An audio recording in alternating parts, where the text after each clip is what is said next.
Breathe it in, Tampa Bay Buccaneers fans, because today marks the first official practice of Tampa Bay Buccaneers training camp. Hallelujah, we made it. So, of course, naturally, I've got to have a big show ready for y'all, right? Sure enough, your boy lived up to the task. I've got a quick Baker Mayfield contract update, and then I have not one, not two, not three, not four, but five bold training camp predictions, plus a little bonus at the end. So make sure you stick around for that. So I'm Evan Winter with A to Z Sports. Let's break it all down. So like I said, we're starting off with Baker Mayfield and his latest contract update. And this came out yesterday on Tuesday. Per reports, the negotiating window has closed for Baker Mayfield and his agent. As we all know, he set the deadline when he spoke with reporters back in early June. What we weren't too clear on, however, was whether or not Baker Mayfield's deadline meant when veterans report on Tuesday or before practice today. And so apparently it was the former, not the latter, and that's fine. It doesn't really matter in the grand scheme of things. But I don't think this window is permanently closed. Now, do I think a deal is going to get done during training camp? No. I do think there's a very small chance, but overall, I would vote no in this situation. But the reason why I don't think the window is permanently closed throughout training camp in the preseason, because let's say the Buccaneers are able to work out a deal on their end that pays Baker Mayfield $50 million a year. It's a multi-year deal, and they put it on the table, and they're like, here you go, man, talking to him and his agent. I don't think Baker Mayfield nor his agent are going to be like, no, we're not doing any kind of deal because y'all didn't reach anything with us on the 28th or the 29th. That wouldn't make any business sense on their side, especially if it's a fair deal. And it's been widely discussed what an actually fair deal is for Mayfield. But multi-year, $50 million AAV, and I know this is just a hypothetical, but that is a good deal for Baker Mayfield. And it would just be abhorrent for his agent to push him in a different direction if the Buccaneers were to present something like that at some point during training camp or during the preseason. So, like I said, don't think it's going to happen, but I wouldn't be completely shocked or surprised if it does happen. So we'll just have to wait and see. So now let's move on to those bold predictions, right? So starting off, number one, and this was, I think some people are going to probably disagree with me or roll their eyes, whatever it might be, but I think Kancey is going to stay healthy for the entire duration of training camp and the preseason. Simply a hunch, right? You can't predict health, can't predict injuries. You definitely don't want to try to do that because then you're just going to come off as a jerk. But I do think Kancey will stay healthy throughout all of training camp and the preseason. You know, obviously that didn't go that way his first two seasons in the league. And they finally stayed healthy during training camp and the preseason, only to tear his pec in week 2 and basically miss the entire season. I mean, it's just been totally unfortunate when it comes to his ability to stay on the field. And I think that changes. At some point, the tide's got to turn, right? So, and let me get this out there as well. I think he'll be at every single practice when I say that he's going to stay healthy throughout the entire preseason. I mean, I think he might get nicked up here and there, but I don't think it's going to affect his practice ability. The only time Kancey won't practice during the training camp or play during the preseason is if the Bucs are just simply giving him a maintenance day, or let's say it's the third game of the preseason and they don't want to play him. Something along those lines. But Kancey will not miss practice time due to injury. Go ahead and book that. And I do think, just to double down, I think this is going to be the healthiest season Kancey has ever played as a Tampa Bay Buccaneer. That'll obviously do huge things for the defensive line and the defense as a whole. So let's put on that optimistic hat, and we'll see what happens. Next up on the list, number 2, I think Kenneth Gainwell, or Kenny G for us musicians out there.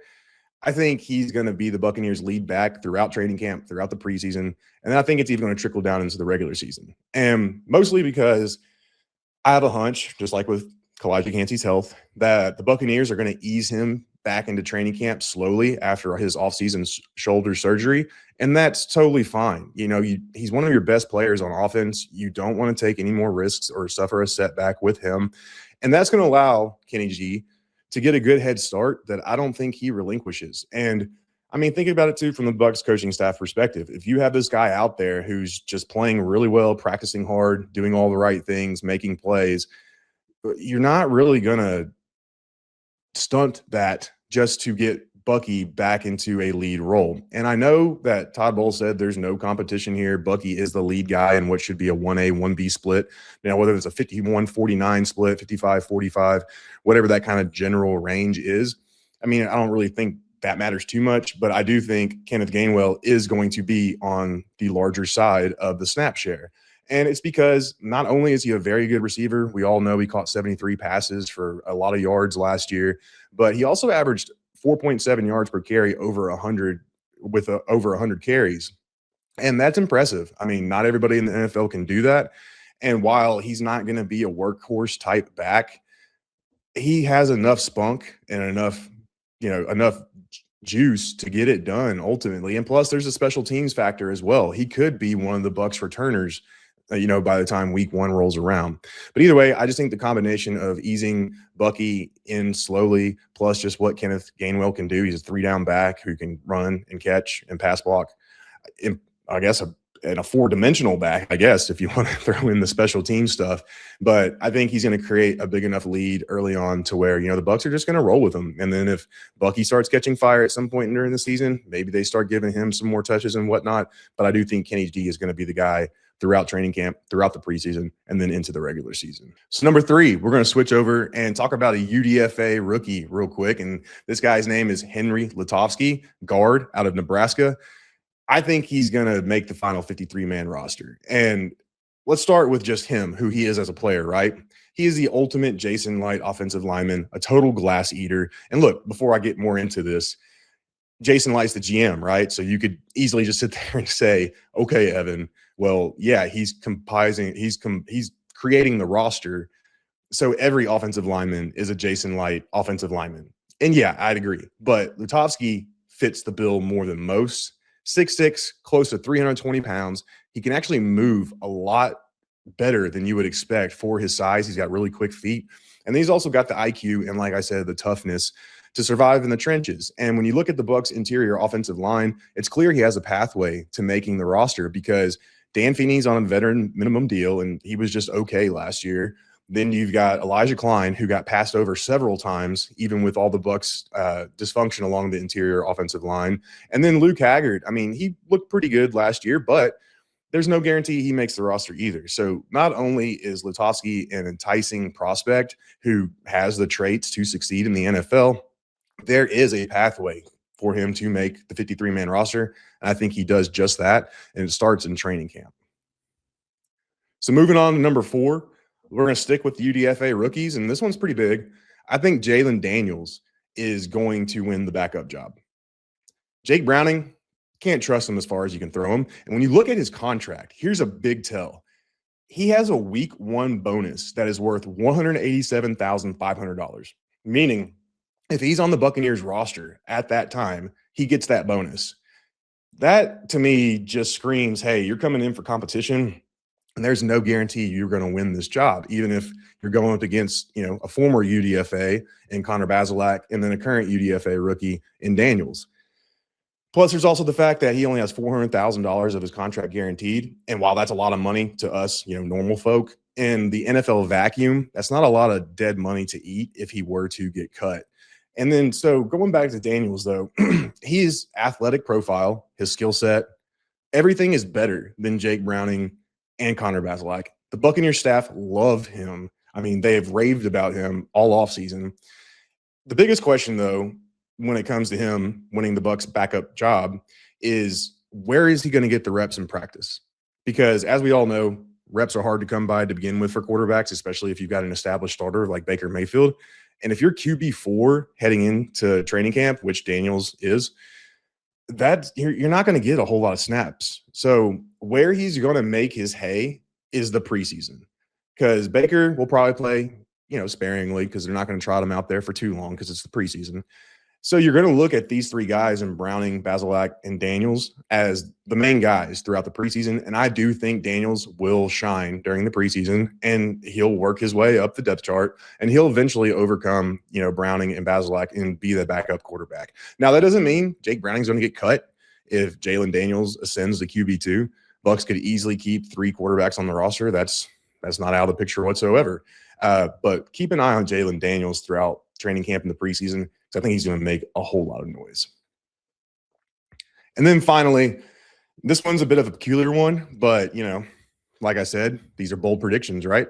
I do think the Buccaneers are going to carry 2 true swing tackles onto the 53-man roster, and that's going to be Ben C and then Justin Sculey. Sorry, I can't ever get Ben C's name right on the first try, so in order to just avoid looking like a fool, I'm just going to call him that for right now. But regardless, the reason why I think they're going to carry 2 on there is because, A, the Buccaneers like both players. They even were on the record saying how much they missed Sculey when he went to Minnesota last year. And then also, B, I don't think you're going to be able to let Ben C slip through waivers and get him back on the practice squad. And the reason why I say that is because he did start a couple games last year, and including special team snaps, he logged over 200 snaps last year. And that's a solid amount of snaps for NFL teams to watch on tape. And there is a very, very good chance that another team is going to be willing to take a chance on him, like the Buccaneers are doing, last year and so far this year, to the point where they will snatch him up if he is cut. It was different last year. There was no tape for teams to watch. All they had was his limited college experience to go off of. So a lot of teams probably turned their nose up at it.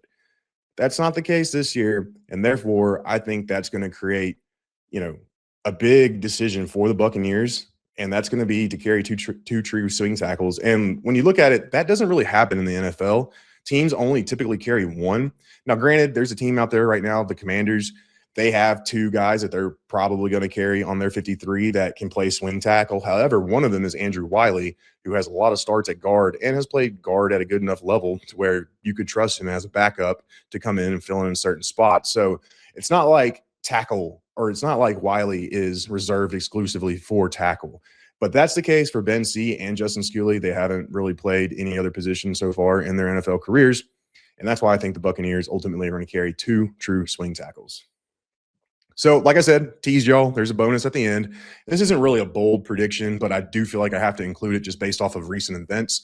And that's the prediction that the Buccaneers aren't going to trade Vita Vea. And it's simple. They just can't. If they were to trade Vita Vea, everything they've done to upgrade the defense is going to see its ceiling lowered tremendously. And that's because Vita Vea anchors the front 7, and there's nobody on this roster that can replace him to the level that he plays at and the impact that he provides for this defense.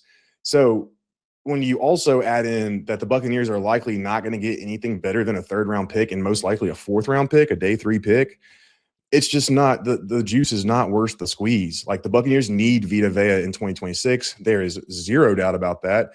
And if they were to ship him off, the defense is just not going to be respectable. I don't care who's on the roster. I don't care what coaching staff you have.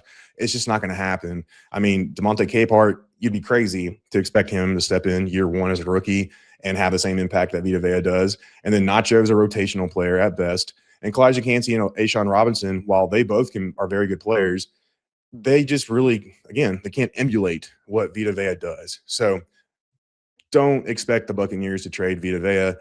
The request was more strategical than anything, and he's going to be on this roster in 2026. 2027, though, who knows at that point. So what do you think? What are some of your bold predictions?